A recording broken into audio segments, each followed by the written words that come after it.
Fala galera, muito bom dia. Essa é a nossa segunda aula. Na primeira aula nós demos um pouco da introdução a respeito disso que nós vamos falar nesses próximos dias. E a nossa primeira aula foi para entender os impactos dessa pós-modernidade no nosso dia a dia. E foi muito bom assistir novamente essa aula para entender que algumas coisas precisam ser melhoradas, enfim, a gente está tentando sempre trazer algo de forma mais didática e mais prática para vocês.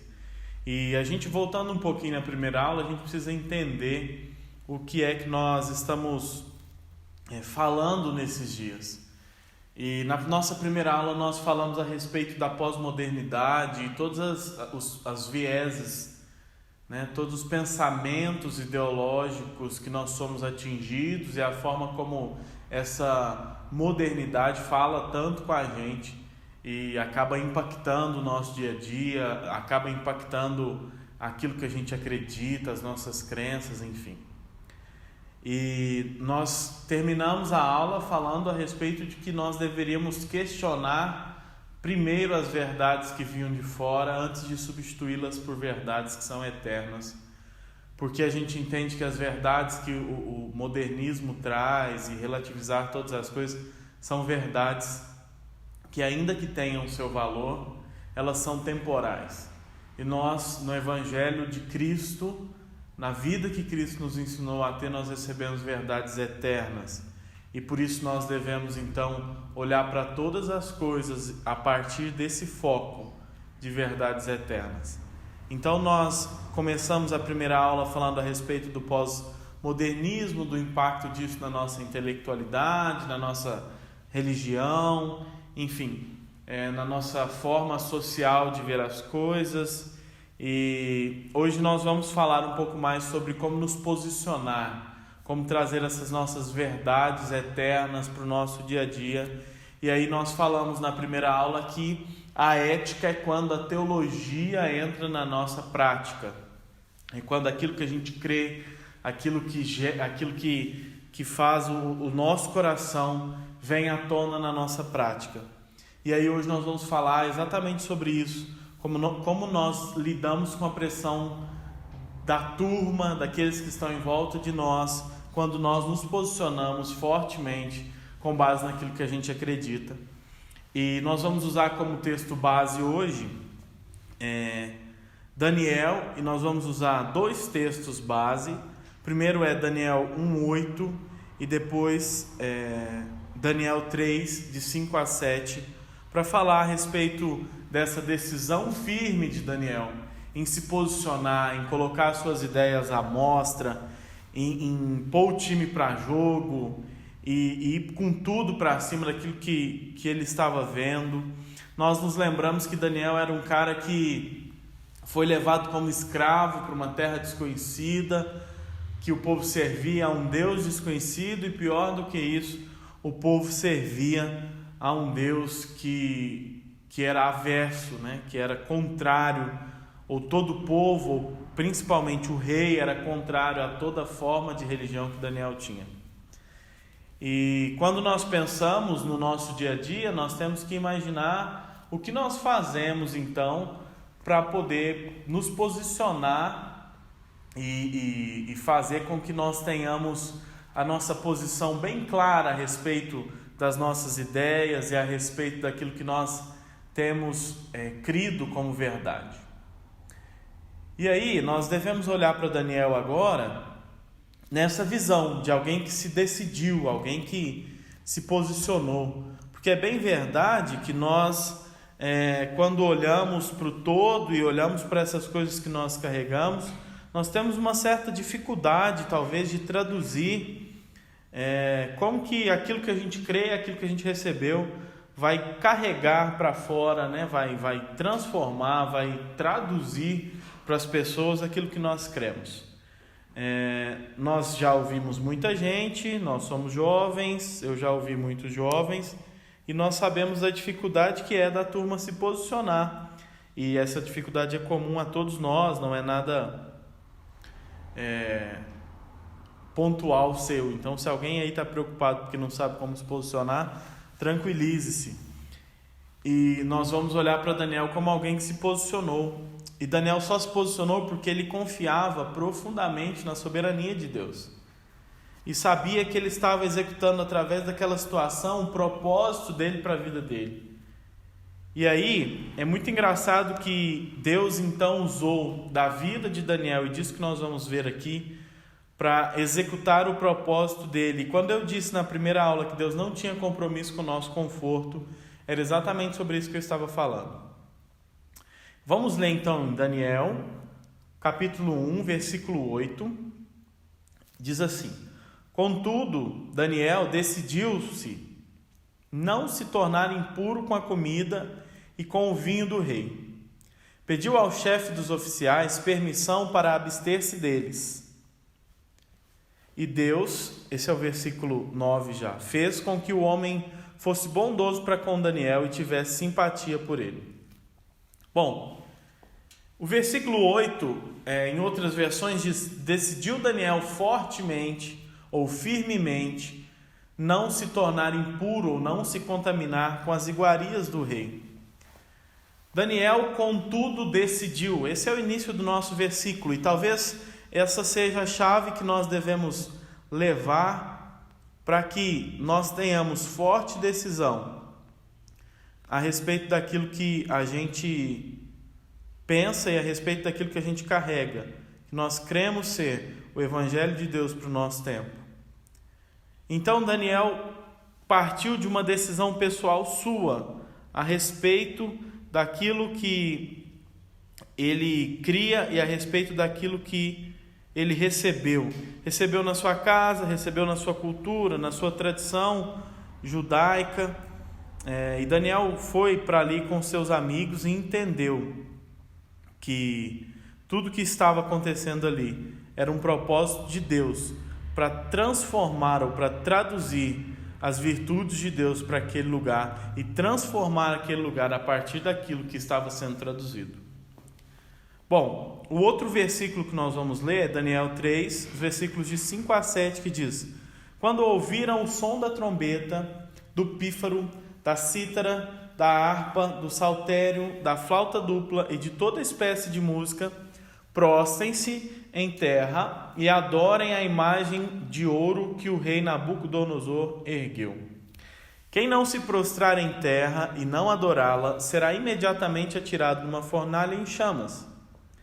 Por isso, logo que ouviram o som da trombeta, do pífaro, da cítara, da harpa, do saltério e de toda espécie de música, os homens de todas as nações, povos e línguas prostraram-se em terra e adoraram a imagem de ouro que o rei Nabucodonosor mandara erguer.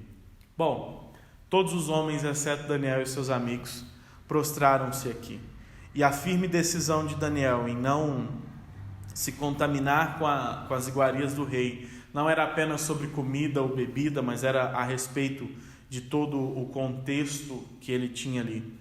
E foi nessa firme decisão, não só de comer, mas como também de não se prostrar, que Daniel começou a lidar com todas essas coisas e com todas as pressões. No versículo seguinte de Daniel 1, que a gente leu, versículo 10, o próprio chefe dos oficiais fala para ele: olha, eu posso fazer isso. Ele teve simpatia, a Bíblia fala que ele teve simpatia por isso. Eu posso fazer isso, mas temo que o meu Senhor pode fazer.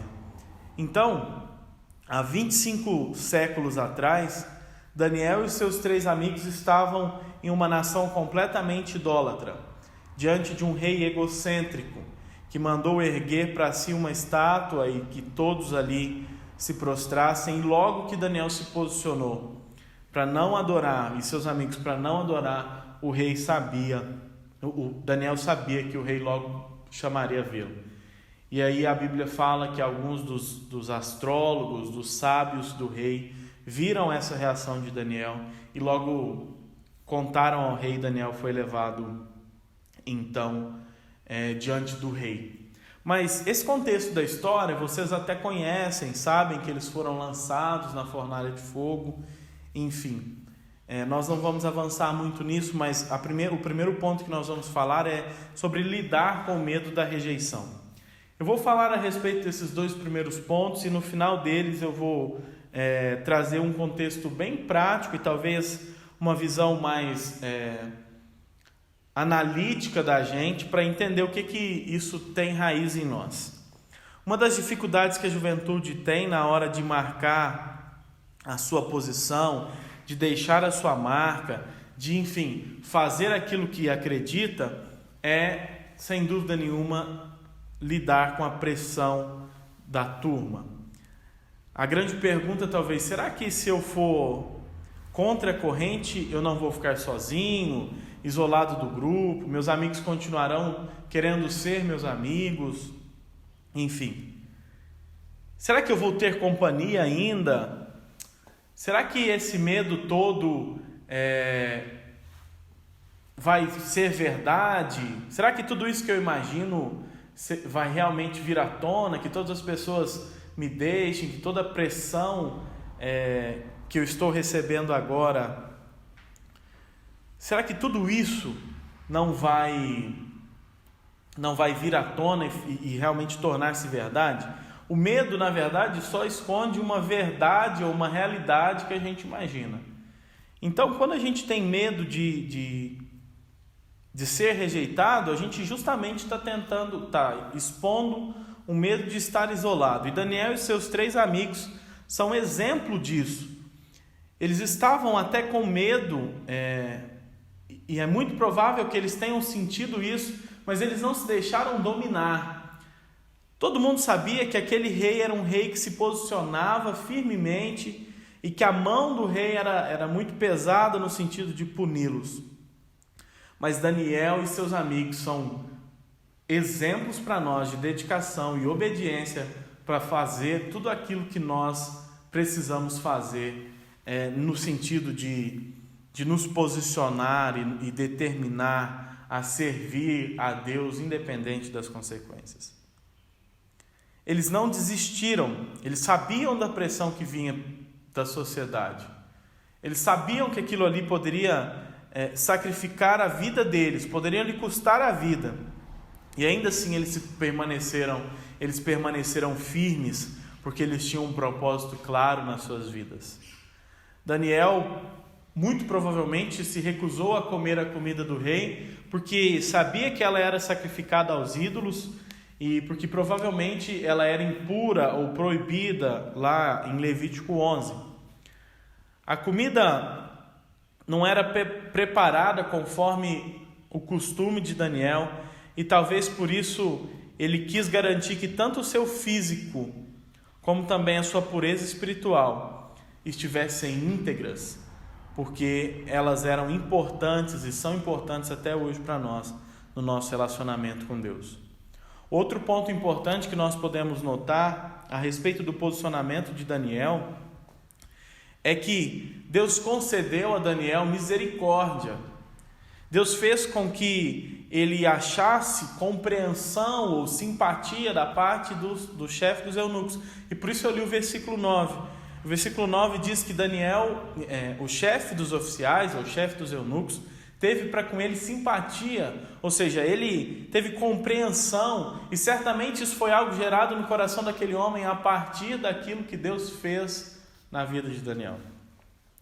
Isso mostra que nós devemos agir conforme aquilo que Deus espera de nós, baseado sempre nas nossas convicções da palavra, sem pestanejar e imaginar as consequências que vão vir depois, porque nós devemos sim aguardar que dele venha a nossa graça e que dele venha a misericórdia e que nos alcança e que nos livra de todas essas situações quando nós nos posicionamos. E aí, certamente nós nos perguntamos por que nós fazemos isso? Por que nós devemos obedecer a Deus? Qual benefícios tem nisso? Sem dúvida nenhuma, nós sabemos o benefício de alegrar o coração de Deus, mas obedecer a Deus nos dá também direção e nos dá paz para que nós fiquemos firmes apesar das circunstâncias e das consequências. Nós não devemos concordar com ninguém que quer que nós desobedeçamos a Deus.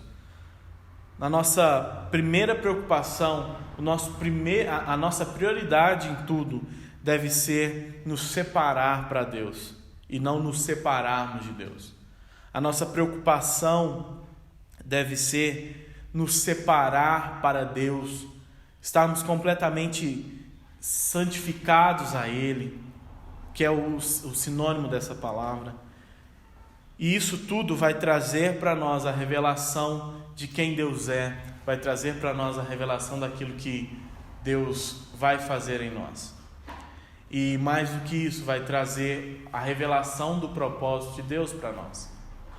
Ainda que nos posicionar custe algo, tudo isso que nos custar vai fazer com que o Pai seja glorificado e o propósito da nossa vida seja cumprida.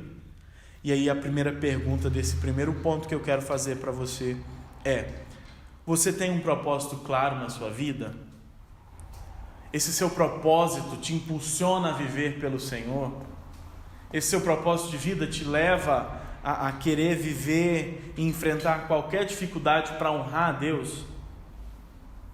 E o segundo medo que nós vamos lidar agora é o medo do ridículo. Porque se nós superamos de toda forma o medo que nós temos das pressões da turma, de ser rejeitado e tudo mais, talvez o outro medo que nós tenhamos é do ridículo, de ser exposto, de pagar o mico aí, já não fala isso mais não, mas enfim, de fazer a cena e de ficar exposto de fato, de tomar a nossa imagem e ser ridicularizado, enfim, como preferir. Nós vemos que tomar uma posição radical pode levar a gente a ter vários posicionamentos contrários de nós mesmos, que os outros vão falar.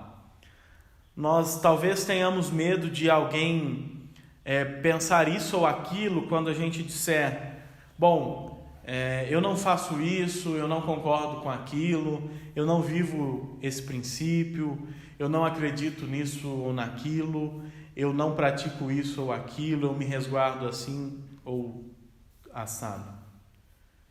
E tudo isso a gente está preocupando de como é que fica a nossa imagem. Afinal de contas, nesse tempo moderno, a imagem é tudo. Nós vemos muita gente arraigada, eu uso muito essa palavra, vou parar de falar. A gente vê muitas vezes as pessoas presas na imagem delas mesmas. E não só no que elas constroem, mas no que as pessoas pensam daquilo que elas construíram.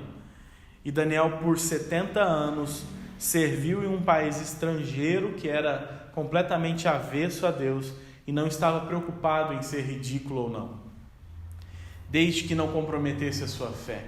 Daniel não se preocupava com aquilo que as pessoas pensariam do que ele havia construído de si. Daniel só se preocupava em ser persistente na oração, fervoroso, e ele era totalmente desinteressado do que iam pensar nele. Tudo o que ele precisava e tudo que ele queria, ele buscava em Deus e buscava que Deus se agradasse dele. Daniel não deixava que as características distintas dele se tornassem obscuras, ou talvez elas não viessem à tona para causar uma boa impressão. E aí, nós no nosso dia, nós temos como exemplo dele nos feitos firmes e persistentes em oração, garantindo a nossa integridade diante do Senhor e contentes em servir a Deus e, mais do que isso, preocupados em agradá-lo? Ou será que nós não temos aberto mão das nossas convicções a ponto de pensar que nós somos legais ou que nós somos aceitos aos olhos da turma? Bom, esses dois pontos estão muito diretamente ligados com aquilo que nós chamamos ser a necessidade de aprovação, que rodeia o nosso dia a dia. Necessidade de aprovação está firmada naquilo que os outros pensam. E tanto o medo que nós falamos do ridículo, como o medo da rejeição, estão firmados naquilo que os outros vão pensar ao nosso respeito. nós temos necessidade de ser aprovados, de agradar, mas isso só se faz quando o nosso coração está completamente voltado a nós mesmos e aos outros. Porque quando o nosso coração está preocupado em agradar a Deus, a nossa aprovação única e exclusiva, que nós vamos nos importar e amoldar a nossa vida é dele e virá dele. E por isso, o terceiro medo que nós vemos é o medo da decepção. Se eu fico ao lado de Deus, o que os meus amigos vão pensar? Se eu fico ao lado de Deus, se eu sou fiel a Deus, o que é que os meus amigos vão pensar? Quanta gente eu vou decepcionar? Para quanta gente eu vou ter que, de repente, dizer um não? Mas os amigos de Daniel foram pressionados a seguir aquilo que o rei mandava e a negar a Deus. Mas ainda assim eles foram persistentes em seguir a Deus e escolheram ser fiel a Deus. Daniel capítulo 3, versículo 15 diz: quem é o Deus que poderá livrar vocês das minhas mãos? Este foi o questionamento que Nabucodonosor fez a Daniel, porque ele acreditava que seria impossível algum Deus fazer alguma coisa, mas não foi exatamente o que aconteceu. Deus foi fiel na vida de Daniel e trouxe livramento em tempo oportuno. Deus livrou Daniel da prisão, da cova dos leões, de inimigos que o odiavam, de todas as ciladas que foram armadas para ele naquele palácio. Deus prometeu que cuidaria dos seus filhos, portanto a gente precisa confiar nele e estar firmado nele, que é por causa da sua promessa e somente nela nós devemos confiar, que nós devemos nos manter fiéis a Deus durante todo o tempo.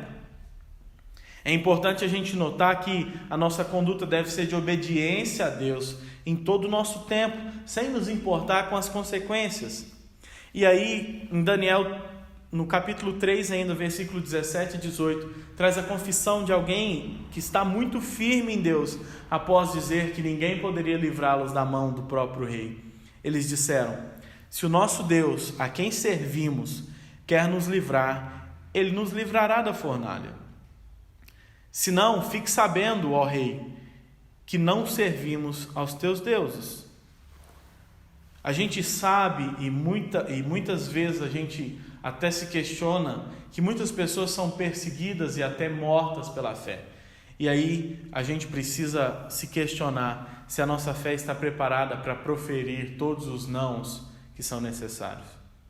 E mais do que isso, se a nossa fé está preparada para receber todos os nãos quando nos posicionarmos. A fé desses jovens poderia ter lhes custado a vida. Contudo, o coração obediente, o coração servil a Deus e fiel a Ele, custou e conquistou para eles, pagou o preço para eles de serem achados filhos de Deus, de serem achados fiéis, de serem notórios na palavra de Deus, de serem notórios libertadores para o povo de Deus, e serem aqueles conhecidos como os que revelaram os propósitos de Deus para a vida desse povo.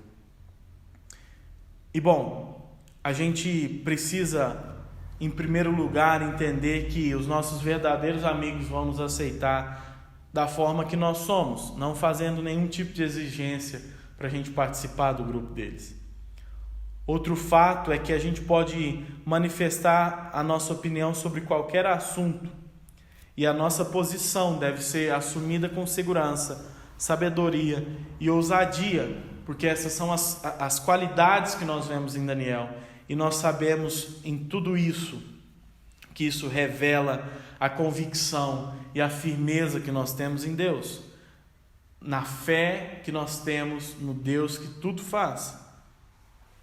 Andar contra os padrões do mundo pode exigir de nós sacrifícios, mas nós precisamos sacrificar a nós mesmos. Se o Deus que não poupou seu Filho nos pouparia então da nossa imagem ou da nossa necessidade de aprovação, a gente precisa mudar os nossos corações para esse tempo, para que a gente consiga olhar para todas essas coisas, para esses desafios e trazer uma resposta de fé firmada em Deus para este mundo. Nós não devemos andar conforme o presente século, mas nós devemos seguir firmemente conforme as verdades que são eternas e não são temporais.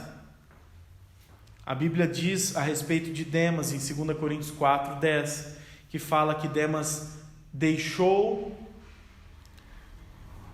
a fé e passou a amar o presente século. E aí então a gente começa a lembrar de Paulo dizendo para nós: se a nossa esperança está apenas no presente século, se os nossos olhos estão apenas neste presente século, e se nós achamos que Deus traz para nós uma vida melhor apenas para este presente século, nós somos os mais miseráveis de todos os pecadores. Nós precisamos então em tudo nos posicionar para lidar com o medo da rejeição, para lidar com a decepção daqueles que estão em nossa volta, para lidar, nem que seja com toda a nação, achando que nós seríamos ridículos a nos posicionar.